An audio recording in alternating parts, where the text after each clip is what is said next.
psicofísico da academia, em salutar combinação com o departamento de fonação, foram examinados os mais débeis acordes respiratórios e os mínimos sons, para se chegar à composição da pronúncia geral do idioma. Os técnicos verificaram todos os principais efeitos sonoros que se deveriam produzir durante o maior ou menor ajuste das consoantes aos grupos vocálicos, assim como investigaram todas as modificações que certas letras e sons ocasionam na produção de hormônios do sistema de glândulas endócrinas e em outros sistemas orgânicos. Por ocasião de minhas encarnações no Egito e na Índia, eu já havia aprendido que a forte mentalização na pronúncia de certas letras isoladas, ou de vocábulos sabiamente agrupados, influi tanto na velocidade da corrente sanguínea como chega a produzir delicadas diferenças na própria temperatura do corpo físico.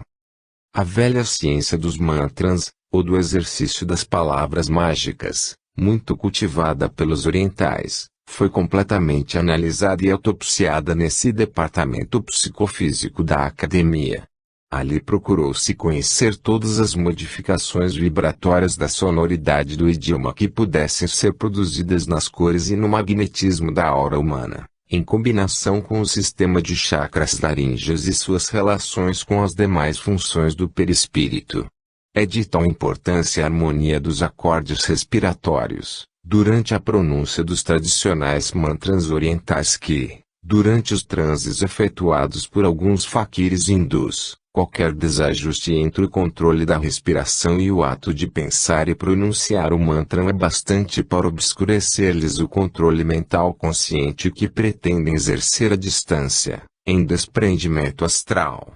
O retardamento respiratório durante a pronúncia de certos grupos vocálicos de qualquer idioma complexo cria um estado de toxidez ou carbonização intermitente, pois a demora de oxigênio, que faz acumular o anidrido carbônico, perturba a corrente circulatória e, em consequência, ofusca e reduz a função do chakra laríngeo e adensa o magnetismo do perispírito. Então o espírito já não pode mais exercer o perfeito domínio do seu sistema de fonação, e a sua linguagem titubeia, podendo mesmo serem percebidos os rápidos fenômenos da gagueira nervosa. A conversação perfeita exige a sincronia exata dos movimentos respiratórios com formação de cada palavra pronunciada, como acontece com os cantores, que precisam impostar a voz e possuir ótimo controle dos seus pulmões, a fim de manterem o perfeito equilíbrio do chakra laríngeo, que se situa vigilante entre o ato de pensar e o de cantar. Os esgares fisionômicos de muitos aldeões intempestivos são produto do automatismo defeituoso dos seus dialetos irregulares e desarmônicos em pronúncia, tanto assim que certos vocábulos asiáticos chegam a tornar congesta a fisionomia dos seus intérpretes. Aqueles que já conhecem o efeito terapêutico da respiração yoga no organismo humano, será mais fácil compreender a razão do extremo cuidado que foi empregado pelos técnicos siderais para a obtenção da sincronia do psiquismo ao campo orgânico físico, e isso muito antes de Zamenhof materializar o Esperanto na Terra e enfrentar o sarcasmo do presunçoso e cético cidadão terreno. Embora enalteçais a conquista técnico-científica humana, no terreno da linguagem, a vez de convirem que a perfeição no falar também exige que o verbo se conjugue à preciosidade da harmonia psíquica do seu intérprete, de cujo fato Jesus foi um dos mais belos exemplos. O idioma Esperanto, que é mais eletivo e próprio das almas já dotadas de sentimentos fraternos elevados, não poderia ser um presente inusitado e miraculoso, feito extemporaneamente pelo céu à vossa humanidade descuidada. Ele foi idealizado no além e depois plasmado no mundo da carne, sob o controle direto do governo oculto da terra, assim que o homem se revelou capaz de entendê-lo racional e emotivamente. Os divinos mentores da vida terrena, há muitos milênios que vinham operando para que se registrasse o evento salutar da voz humana e, a par disso, a mais primitiva articulação da voz animal ainda exigia o prévio e cuidadoso plano para o seu êxito na matéria. É evidente que, assim como a oração aquieta o ambiente psíquico coletivo, Um vocabulário irritante, grosseiro e ofensivo perturba até o metabolismo dos nervos e do fígado, criando estados de melancolia e aflição. E, como prova do efeito das palavras, notar que a oração antes das refeições estabelece certa harmonia vibratória psicofísica no ambiente, na forma de uma suave terapia verbal que, além de proporcionar a serenidade psíquica capaz de conter a turbulência mental e manter a agradável disposição emotiva, desoprime o mecanismo produtor dos sucos hepáticos, e favorece os processos de digestão. Daí, pois, o motivo por que o Departamento Psicofísico da Academia de nossa metrópole pesquisou cuidadosamente o efeito que certas letras produzem sobre diversos grupos de vogais, quando oprimem e perturbam o ritmo verbal e acasalam sons impróprios, que depois repercutem no duplo etérico e no movimento do chakra laríngeo, resultando a modificação do fluido vital, a alteração da velocidade sanguínea e linfática,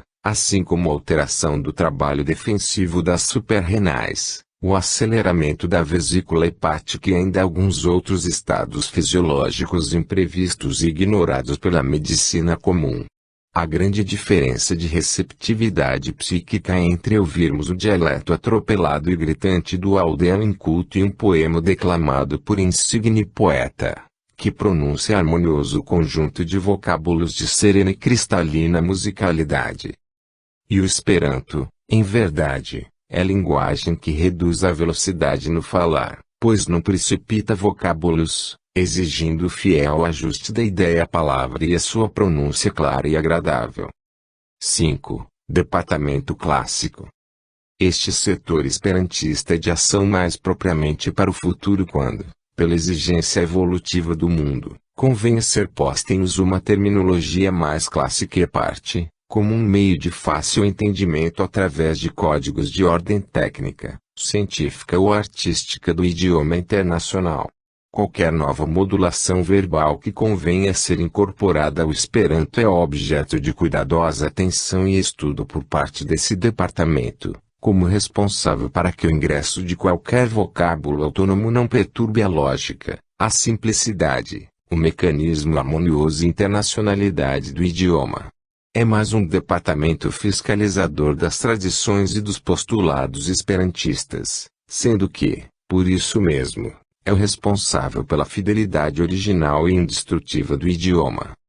Através da incessante inspiração que dão aos principais membros esperantistas, encarnados na Terra, e das instruções que lhes administram à noite, quando eles se desprendem do corpo físico, os responsáveis pelo departamento clássico asseguram a estabilidade da língua, não só oficializando necessidades justas, quando da introdução de novos vocábulos, como também sugerindo a eliminação do que lhes pode parecer incongruente.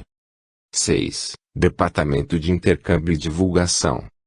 É o departamento que se interessa especialmente por todos os espíritos encarnados no Brasil, ou que, desencarnados, sob a jurisdição da metrópole do Grande Coração, se mostrem interessados pelo idioma internacional elaborado por Zamenhof. Mas o seu labor também se conjuga, em perfeita harmonia e intercâmbio, ao de todos os demais núcleos, departamentos, burgos e academias de Esperanto pertencentes às demais colônias e metrópoles astrais, que circundam os países terrenos e se interessam pelo Esperanto. Todos os departamentos de intercâmbio e divulgação, das comunidades astrais, em torno da Terra, possuem a relação completa de todos os espíritos que estudam e divulgam o Esperanto na sua superfície material. Os seus membros exercem contínua observação sobre todos os poetas, escritores, linguistas e professores que no mundo físico manifestem qualquer simpatia pela língua,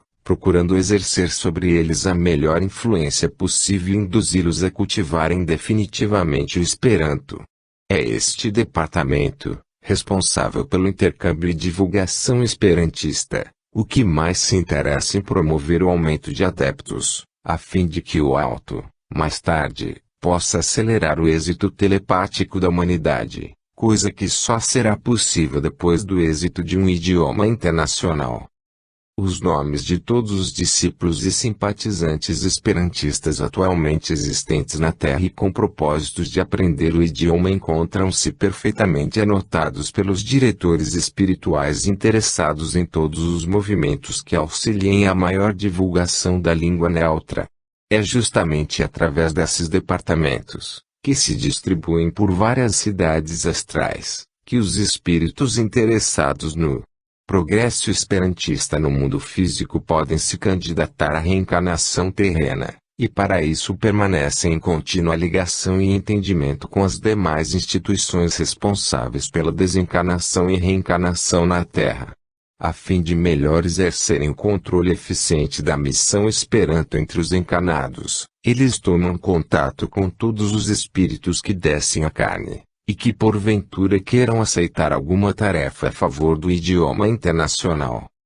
Os espíritos de nossa metrópole, candidatos a breves reencarnações na Terra, e que queiram cooperar aí na divulgação do Esperanto, precisam estagiar e fazer um curso rápido da língua esperantista, na nossa academia, a fim de que ressurjam no mundo físico subjetivamente simpáticos à ideia de um idioma internacional. Enfim, o Departamento de Intercâmbio e Divulgação propaga a língua Esperanto entre os encarnados e desencarnados, assim como arregimenta espíritos laboriosos e capacitados que desejem integrar-se às falanges dos trabalhadores esperantistas na Terra. 7. Departamento de Vigilância e Proteção. É o departamento da Academia de Esperanto que possui valiosa equipe de espíritos tanto adestrados no idioma esperantista como na luta contra os contrabandistas das trevas. São espíritos treinados com a máxima eficiência, para protegerem todos os esforços e movimentos de divulgação e preservação do idioma fraterno no mundo terráqueo, quer no tocante à transmissão das ideias esperantistas do mundo espiritual para o mundo material, quer favorecendo o próprio intercâmbio mediúnico entre os seus adeptos encarnados. Os mentores esperantistas esforçam-se para que os desencarnados venham a ditar obras mediúnicas, em Esperanto, que versem sobre todos os assuntos de favorecimento científicos, artísticos e principalmente da moral, ao homem terreno. A divulgação completa do idioma internacional descortinará novos panoramas no intercâmbio e entendimento com os próprios desencarnados, que mais facilmente poderão aprendê-lo no espaço e se entrosar num labor mais amplo com todos os povos. Este é um dos motivos que mais justifica a existência do Departamento de Vigilância e Proteção, pois que lhe cumpre a tarefa espinhosa de afastar do círculo doutrinário esperantista todos os espíritos desencarnados ou encarnados que porventura pretendam ridicularizar, dificultar ou subverter a divulgação e o êxito do Esperanto. É óbvio que as organizações trevosas têm por escopo reduzir as intenções nobres, servindo-se dos recursos mais astuciosos e das mistificações mais desapercebidas. Não só buscam falsear as bases esperantistas e entravar o seu incessante progresso, como ainda tentam minar o ânimo dos seus entusiastas defensores. Algumas vezes, os gênios trevosos têm inspirado a composição de outros idiomas artificiais, ou então sugerido a incongruência das fusões linguísticas, que só semeiam o ridículo e tendem a desiludir futuramente quanto ao êxito definitivo do Esperanto. Mas o Departamento de Vigilância e Proteção conta com vasta rede de filiados, que se distribui por todas as zonas adstritas à crosta, sendo que alguns se submetem deliberadamente aos fluidos agressivos das regiões onde se situam as organizações do mal, a fim de conhecer e investigar antecipadamente o programa e as intenções desses adversários inescrupulosos. Da mesma forma, esse departamento também se filia aos outros departamentos de igual objetivo, que pertencem às demais instituições esperantistas existentes no astral, de cuja cooperação mútua resulta um eficiente serviço em equipe.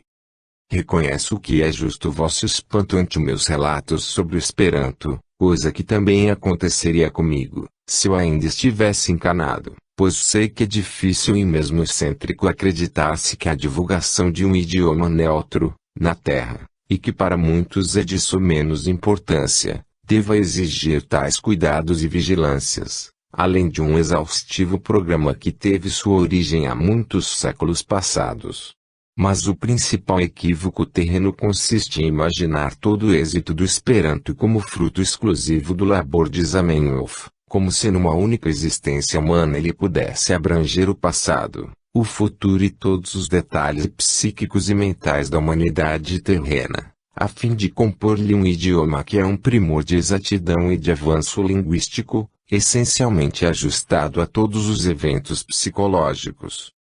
Entretanto, Zamenhof foi justamente a derradeira peça humana a ser movimentada no mundo físico, logo após a secular experimentação do grande plano na esfera astral, quando a humanidade se avizinha da sua profética seleção espiritual.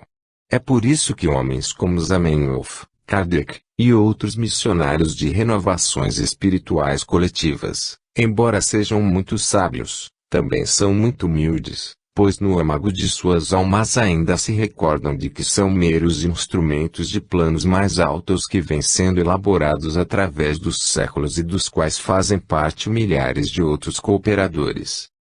No entanto, a luta entre o bem e o mal, no ambiente do mundo astral, ainda é mais intensa do que na Terra, porque se processa no seio da energia livre, que responde com incrível rapidez a todos os nossos intentos e objetivos. As coletividades diabólicas, que residem nas zonas sombrias, também possuem o seu programa de ação e de ofensiva disciplinada, pois são habilmente dirigidas pelos gênios trevosos. Uma vez que não podem invadir e dominar as zonas angélicas, aplicam-se tenazmente à finalidade exclusiva de dominar o mundo de sensações, que é a Terra. Vingam-se, pois, opondo-se a todos os projetos e empreendimentos de natureza espiritual superior, que tenham por objetivo libertar o homem terreno das algemas do instinto inferior.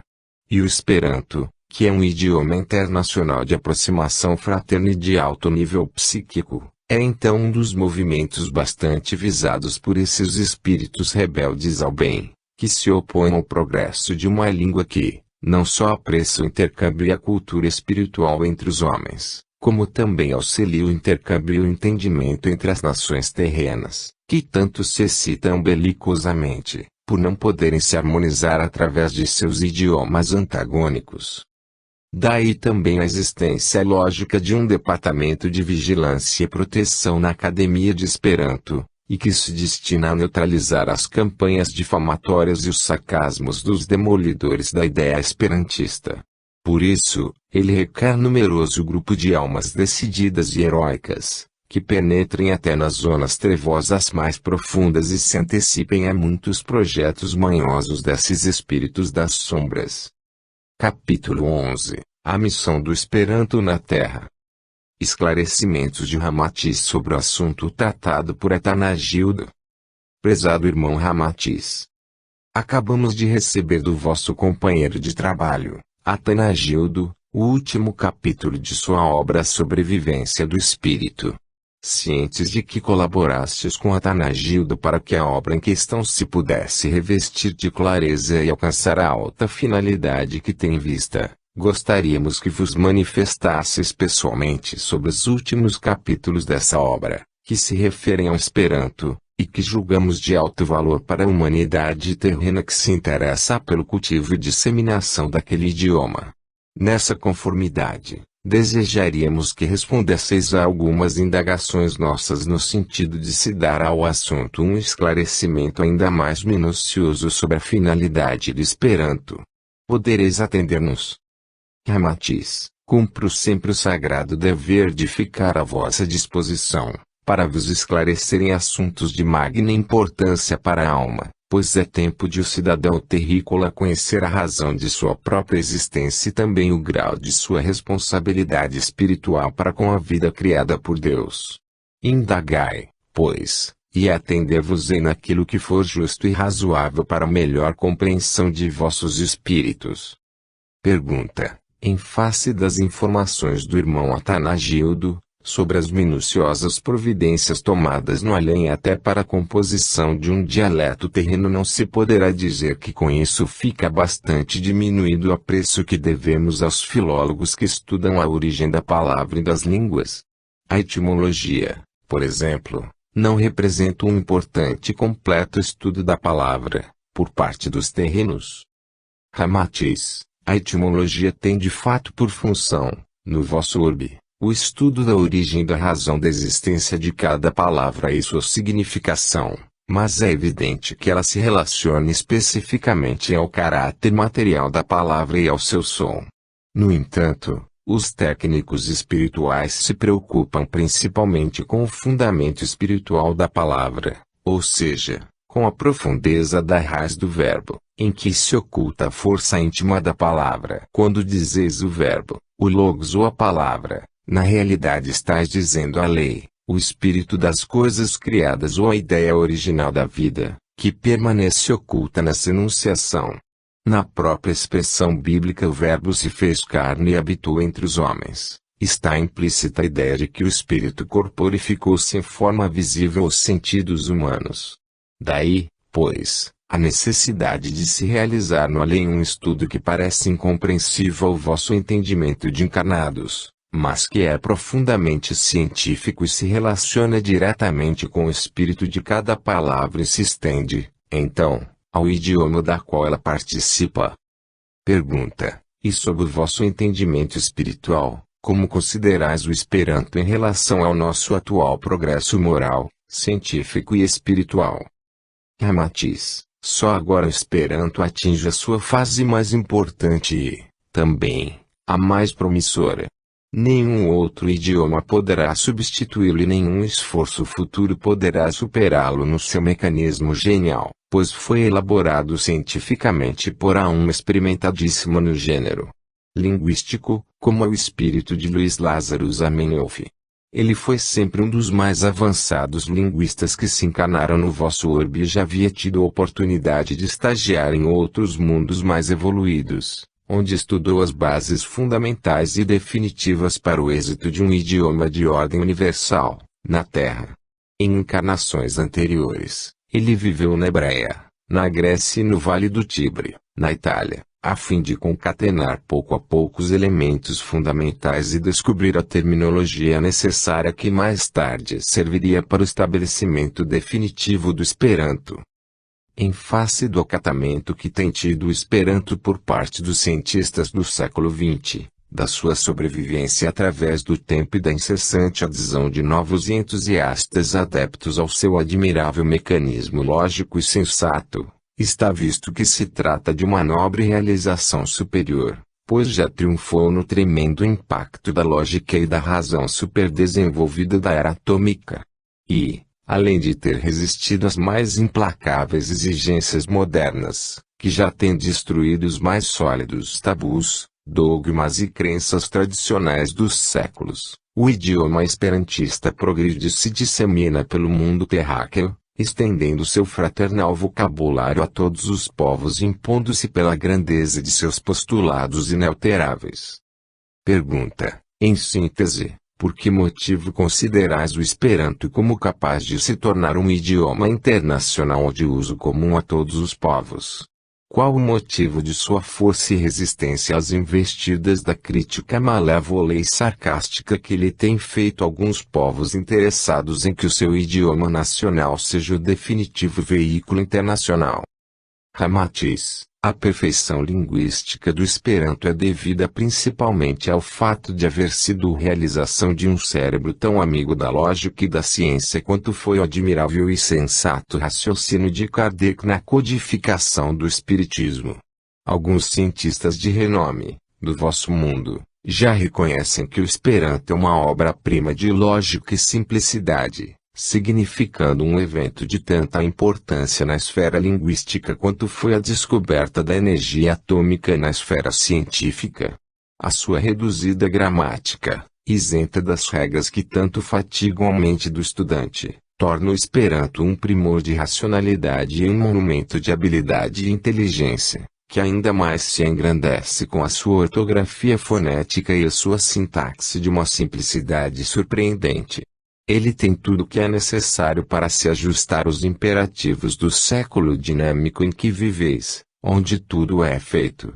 as carreiras e o tempo é parcimonioso para o entendimento humano, motivo por que os pensamentos precisam ser resumidos em poucos vocábulos. O estudante do Esperanto, em lugar de fatigar a sua memória para se lembrar de regras gramaticais envelhecidas e complicadas, por entre um labirinto de acentuações gráficas e reformas ortográficas, que exigem grande cuidado para que se possa expor o pensamento sem o risco de críticas, encontra no Esperanto um sistema claro e regular que o torna um admirável e mágico multiplicador de palavras sob a mais encantadora simplicidade.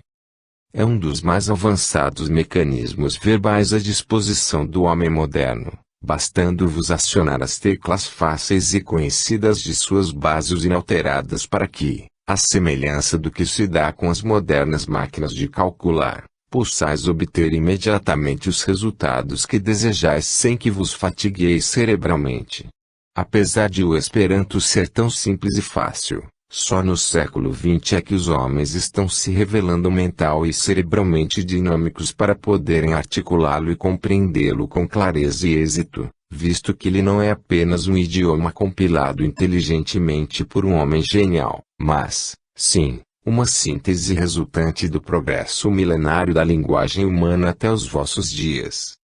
Pergunta: aliando-se ao ideal esposado por Zamenhof, o Esperanto tornar-se-á realmente um idioma preferido por todos os povos e raças terrenas, vencendo as naturais reações muito comuns às raças egocêntricas? Ramatiz: não tendes percebido que o labor dos esperantistas se assemelha muito ao trabalho empreendido pelos apóstolos, quando de sua sacrificial missão para a divulgação do Evangelho de Jesus? Eles são homens em sua maioria desinteressados de quaisquer proventos, pois trabalham com abnegação e gastam suas existências no esforço tenaz e corajoso de expor o ideal do Esperanto. Alguns não só empregam nisso o seu tempo precioso, como também o seu dinheiro, sem fins utilitaristas. As obras esperantistas mais divulgadas no vosso orbe nasceram de doações e esforços particulares, marcados pelo desinteresse, fortalecidos pelo espírito heróico e pelo desejo puro de se disseminar um idioma neutro e confraternizador. Através dessa divulgação nobre e generosa, permanece vivo e se alimenta um sonho crístico de concórdia, esperança e confraternização verbal entre todos os homens. Evocando o trabalho heróico dos primeiros cristãos, muitos dos quais tornaram a se reencarnar como novos apóstolos do idioma esperantista, devo dizer-vos que este movimento é imune a qualquer desânimo, mordacidade, prejuízo ou sacrifício. Os seus divulgadores são dominados por um anseio ardente e uma fé tenaz, que realmente é capaz de levá-los a demolir montanhas e obstáculos tremendos, para o êxito completo de obra tão meritória. São almas treinadíssimas, do passado, e que sempre estiveram presentes e acostumados aos surtos das grandes realizações espirituais em favor da humanidade, tendo se sacrificado heroicamente para a glória da arte, da ciência, da religião e da moral espiritual. O Esperanto há de concretizar o ideal esposado por Zamenhof, justamente porque aqueles que hoje o divulgam, à custa de heroísmos, sacrifícios e prejuízos, são os mesmos que já divulgaram outras ideias benfeitoras no pretérito e alcançaram a meta idealizadora, porque tudo fizeram com abnegação em favor do bem e do amor fraterno. Pergunta: justamente por se tratar de um trabalho do espaço, surpreende-nos o dispêndio de tantos séculos no mundo espiritual, para que ele se corporificasse a contento na face da terra. Qual a razão disso? Ramatiz: é desculpável que, ainda na matéria, não possais avaliar o cientificismo e o labor avançado, que são exigíveis para se poder aperfeiçoar e divulgar um idioma de natureza internacional entre as contradições humanas e os interesses tão diversos no seio dos povos egocêntricos. Trata-se de algo mais importante do que uma simples forma verbal para as relações humanas, Emissão a ser realizada no ambiente terreno, ainda preso pelas algemas das paixões animais, e que não é capaz de entender a essência íntima do Esperanto, que, além de sua expressão idiomática, ainda é avançada mensagem espiritual fraterna endereçada a todos os povos. Como o terrícola só pode perceber pelos 5 sentidos o aspecto exterior das coisas fenomênicas da matéria, ainda crê que todo progresso humano seja simples obra da natureza, assim como que a criação de um idioma deva ser fruto apenas do progresso dos encarnados. A vida e sua admirável metamorfose significa para ele apenas um produto disciplinado do acaso, ou então o resultado de um toque mágico da providência divina que deve se encontrar sempre à disposição dos desejos humanos. Ele ignora que, no mundo invisível aos sentidos humanos, os prepostos de Deus operam devotamente durante vários milênios, para só então conseguirem pequeninos êxitos que são então plasmados no cenário das formas terrenas. Quantos esforços e trabalhos incessantes foram necessários, nos séculos findos, para que se criasse ambiente favorável e um momento psicológico para Newton descobrir a lei da gravidade, após a singela queda de uma nação ou, então, para Colombo poder se aventurar corajosamente à procura de terras para além do misterioso oceano. Para muitos encarnados, tudo isso não passa de algum espontâneo concatenamento de elos explicáveis pela ciência ou, então, de simples coincidência atribuída à natureza ou ao acaso. O homem terreno sempre viu cair em maçãs todos os dias, outros sempre saíram mar afora para efetuar seus negócios, sem que nenhum descobrisse algo de importante. No entanto, Newton e Colombo descobriram leis e terras que revolucionaram os povos e as ideias do velho mundo. Da mesma forma, dificilmente podereis avaliar o montante de esforços, raciocínios e experimentações que os técnicos linguísticos do astral despenderam para que neste século de maior entendimento mental, surgisse no cérebro de Luiz Lázaro Zamenhof a ideia de compor um idioma internacional e abençoado, como é o Esperanto. Evidentemente, para ser-vos aqui houve demasiada demora nos mundos astrais para se terminar a tarefa prosaica de se divulgar um idioma fraternista no mundo físico, e que assim mesmo só é preferido por um diminuto contingente humano. No entanto, o fenômeno comum, de uma bolota se transformar em carvalho, embora exija 100 de anos para isso, dependeu de muitos milênios de experimentações inteligentes das quais essa suposta e miraculosa natureza se serviu para transformar a pedra em vegetal. Pergunta: podeis nos apresentar um exemplo mais objetivo desse trabalho, que muita gente atribui à natureza, mas que se realiza através de planejamentos tão longos e minuciosos, e que são incessantemente supervisionados pelos espíritos desencarnados? Ramatiz: o homem desconhece ainda o turbilhão de fórmulas e planos que se conjugam à heróica disciplina e à sabedoria sideral dos trabalhadores espirituais que operam nos bastidores dessa tão famosa e mecânica natureza, considerada como espontaneamente criadora por alguns terrícolas. Em tudo o que vedes, pensais ou sentis, há sempre um espírito diretor, em incessante atividade criadora, como o divino sustentáculo das formas exteriores e transformáveis, do mundo provisório, permitindo que este cumpra a sua finalidade abençoada de modelar as configurações, que ativarão novas consciências individuais dos filhos de Deus. Assim é que, por detrás do cisco que fertiliza a rosa, do monstrengo que será o fascinante beija-flor, do feio embrião que se transformará num Apolo ou, então, em sedutora mulher, sempre operam espíritos inteligentes, responsáveis e propulsores da vida exterior. No sussurro do vento, no pio do pássaro ou no balbuciar da criancinha permanece constante o espírito, vivificando e compondo essas manifestações na matéria. É por isso que notais um sentido inteligente e criador nessa tão delicada natureza.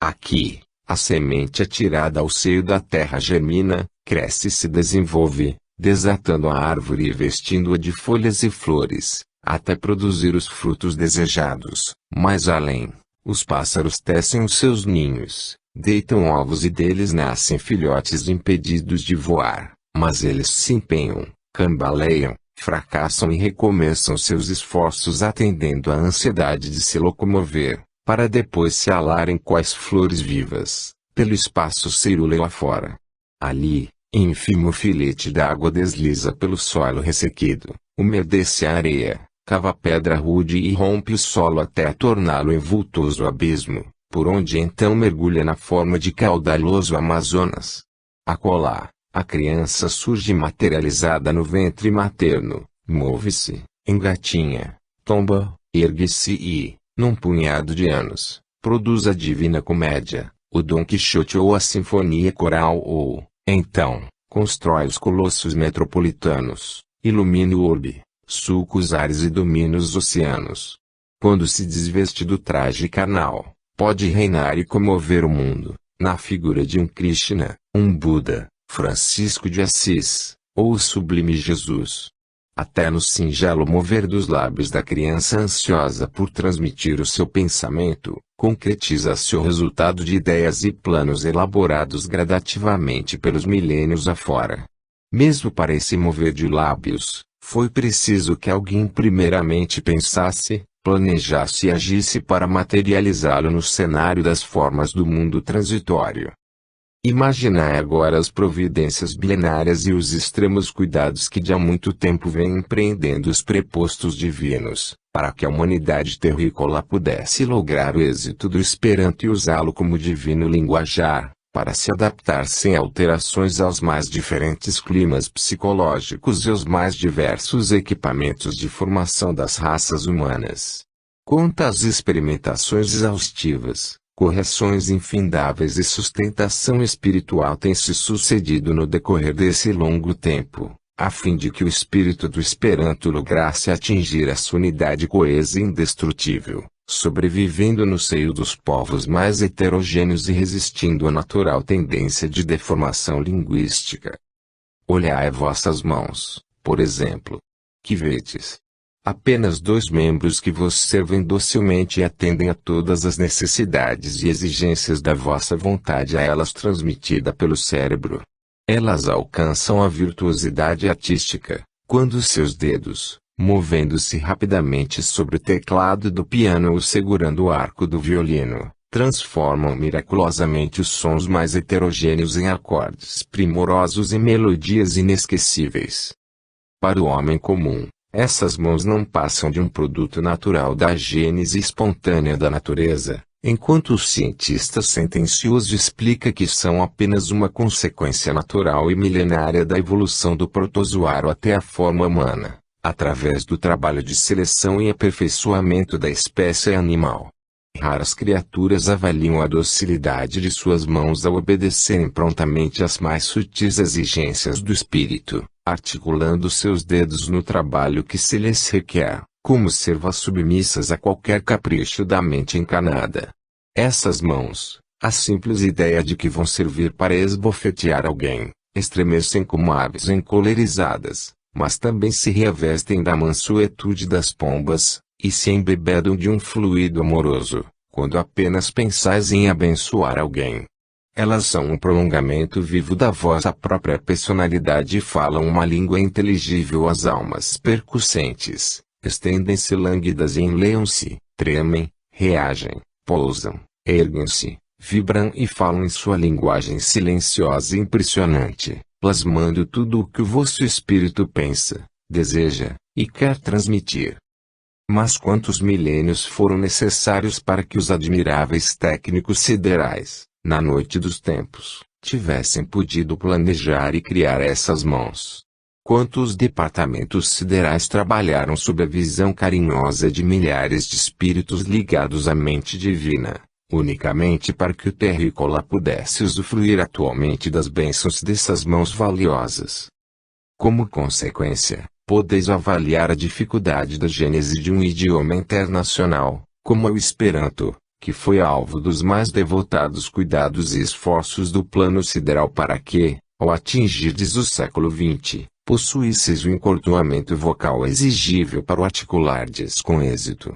Acresce-se ainda que o Esperanto, além de sua singeleza fonética, é idioma que contém a mensagem iniciática do amor universal devendo, por isso, intensificar a harmonia de relações e entendimentos pacíficos entre os habitantes da Terra, assim como o Evangelho, pela via interna do Espírito, também cumpre a missão de despertar o homem espiritual para a revelação de sua consciência angélica. Assim como foram precisos muitos milênios para que a rígida barbatana do peixe atingisse a maravilhosa expressão das mãos humanas, também foi preciso longo tempo para que os primeiros gritos articulados, do primata das cavernas, fossem desenvolvidos e transformados no admirável órgão da palavra, que atualmente se flexiona sob a musicalidade e a justeza do Esperanto. Não resta dúvida de que só agora o homem terreno apresenta condições precisas no seu aparelho de fonação para poder se moldar à língua esperantista, que representa uma das mais avançadas conquistas filológicas de objetivos fraternos e de entendimento internacional.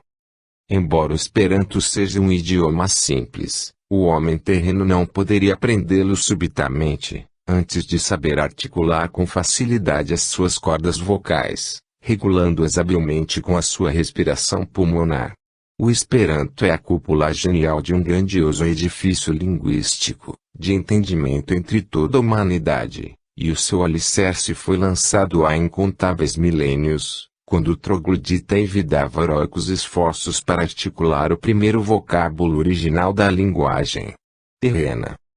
Zamenhof, eleito no céu para a glória da paternidade do Esperanto na terra, foi o sublime artista que materializou em sinais gráficos e em sons orais essa sublime esperança de completo entendimento entre os homens. Pergunta: várias vezes Atanagildo fez referência a equipes de técnicos, professores e estudiosos de instituições e academias esperantistas, no astral.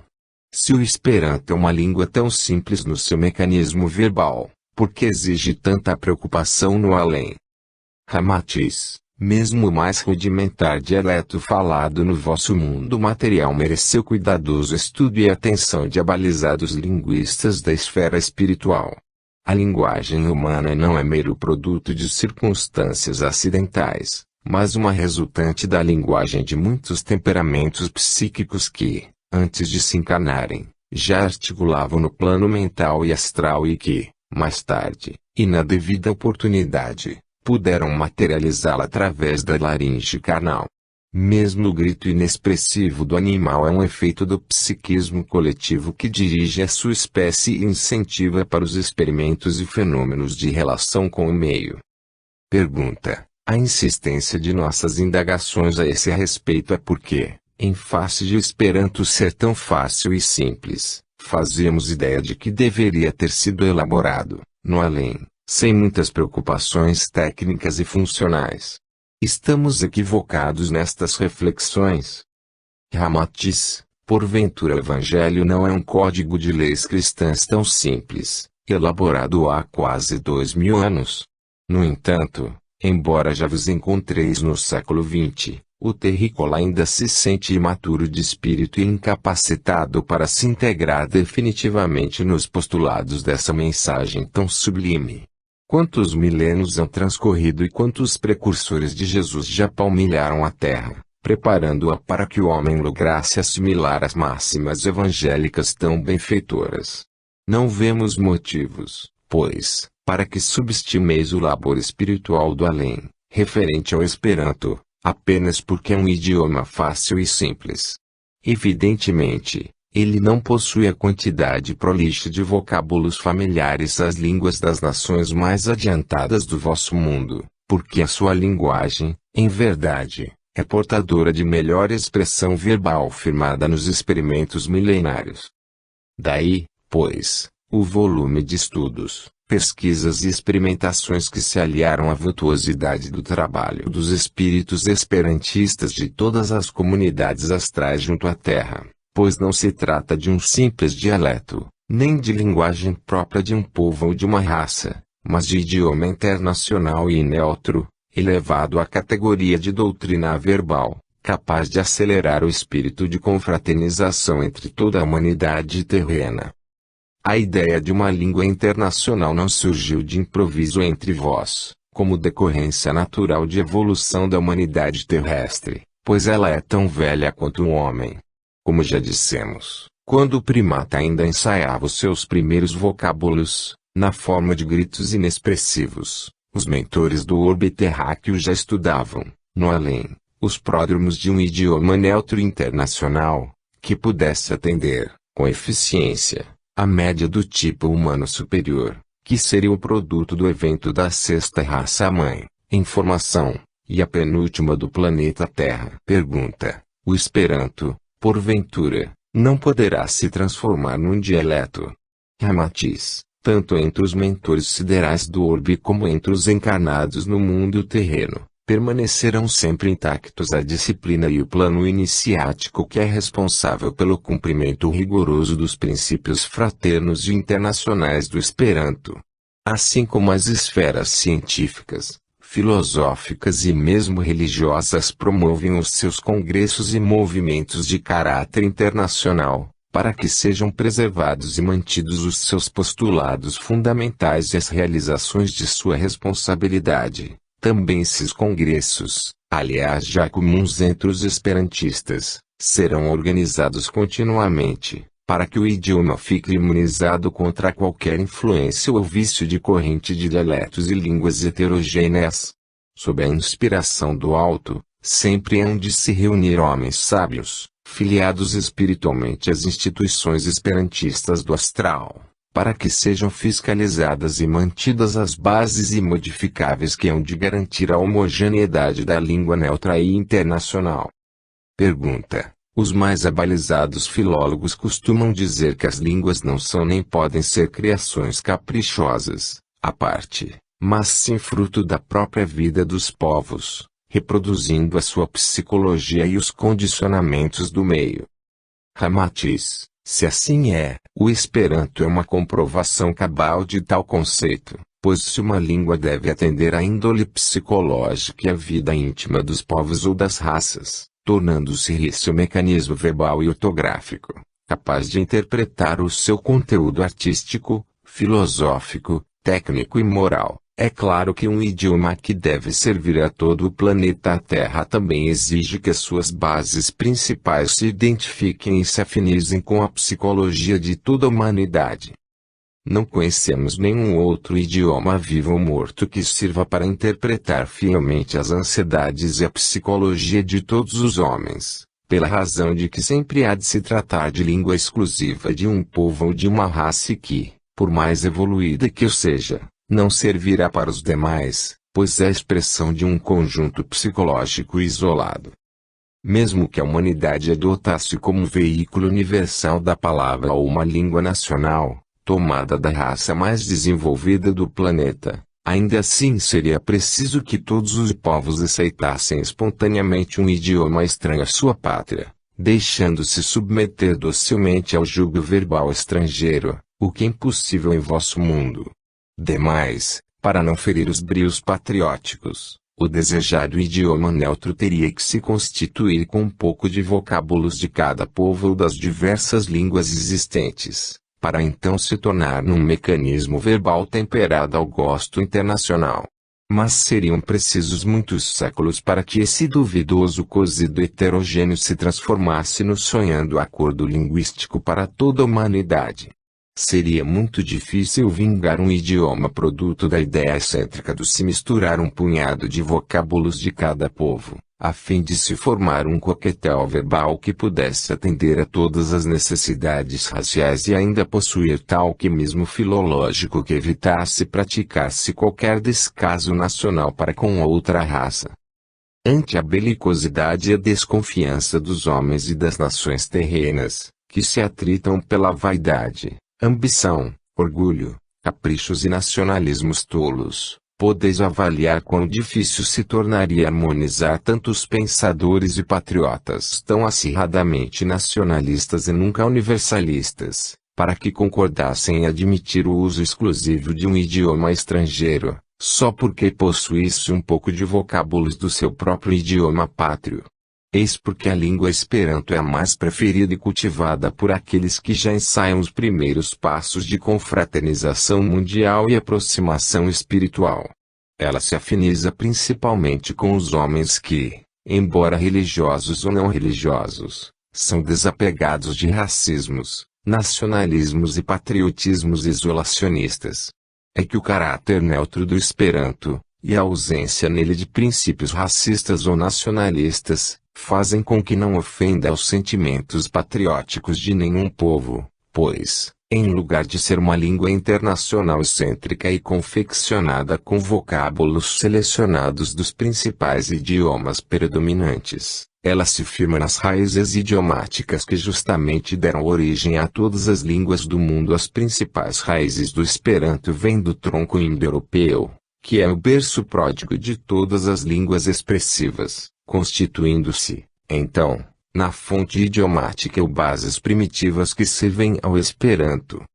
Pergunta: mas o Esperanto parece baseado apenas no latim, não é mesmo? Ramatiz: o latim, além de se derivar de uma língua-tronco comum aos idiomas ários, figura como principal veículo de relação entre o celta e o grego, estando em afinidade com a atual civilização, pois esta também é oriunda das populações brancas primitivas, da Ásia e da Europa, que compõem a família indo-germânica ou indo-europeia. Eis porque Zamenhof recebeu do alto a incumbência de firmar as bases internacionais do Esperanto sobre 2/3 das raízes ao latim, 1/3 das do germânico e o restante sobre as raízes de outros idiomas já consagrados. Assim, os luminares descendentes dessas áreas, que de princípio eram os detentores da linguagem nobre e sagrada do sânscrito, também continuarão a interessar-se pelo Esperanto, a fim de que se torne o idioma internacional fraterno do terceiro milênio, identificando com sucesso a mesma ansiedade espiritual de toda a humanidade. Pergunta: e não teria sido mais acertada a escolha definitiva do latim para idioma internacional, uma vez que é a fonte mais rica das raízes do Esperanto? Os próprios sacerdotes católicos não se socorrem do latim não só como seu idioma familiar e de fácil entendimento como quando se ausentam dos seus países. Que nos dizeis a respeito? Ramatiz: sob o mesmo raciocínio, cremos que não se justificaria o uso do carro de boi nas estradas asfaltadas do século XX, isto é, na época em que predomina o uso do automóvel de alta velocidade, que melhor atende às necessidades de transporte nas metrópoles. Acresce que é muito trabalhoso o aprendizado do latim e difícil a assimilação de sua gramática complicada e repleta de regras. Embora o latim tivesse tido sucesso e servisse à humanidade no passado, atualmente os seus vocábulos não se prestam bem para vestir as ideias avançadas, dinâmicas e inéditas, que germinam no século XX. Por efeito do progresso científico, artístico e filosófico do vosso mundo. Servindo-nos de uma expressão pitoresca, diremos que a língua latina necessitaria ser escovada, refundida e plastificada, para então se tornar uma engrenagem flexível, rápida na pronúncia e exatíssima na sincronia do escrever e falar, pois em sua forma original retardaria a interpretação da multiplicidade crescente dos pensamentos da era atômica. Mas, supondo que fosse viável essa reforma, o latim se tornaria esdrúxulo, deformado e verrugoso, requerendo estudos à parte, a fim de se poderem conhecer as razões das reformas intempestivas nele introduzidas, muitas das quais seriam até inconvenientes à língua. Para se compor uma língua universal, a lógica aconselha que ela seja eufônica, simples e gramaticalmente fácil, com escolhido conjunto de vocábulos de perfeita internacionalidade na pronúncia e no escrever. Indubitavelmente, ainda é o idioma Esperanto o único capaz de corresponder a tais exigências, pois, além de límpido na sua composição vocabular, fácil no seu aprender, simples na sua pronúncia e grafia, ele é absolutamente neutro quanto à sua origem idiomática. Pergunta: por que motivo Volapük, que chegou a fazer certo sucesso como língua artificial e de caráter internacional, não vingou satisfatoriamente, apesar de se tratar de um idioma neutro.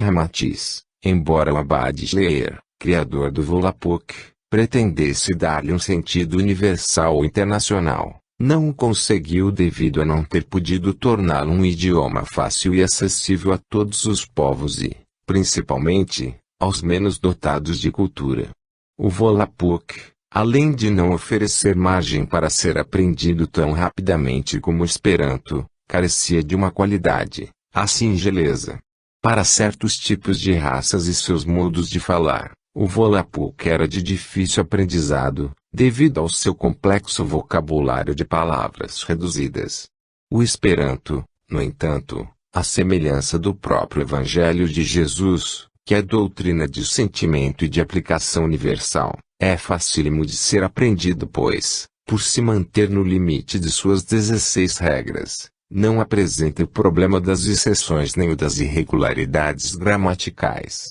Trata-se de um idioma claríssimo e futuramente empregado por alguns milhões de criaturas da mais rudimentar cultura, para as quais bastará apenas um pouco de tino e de cooperação mental.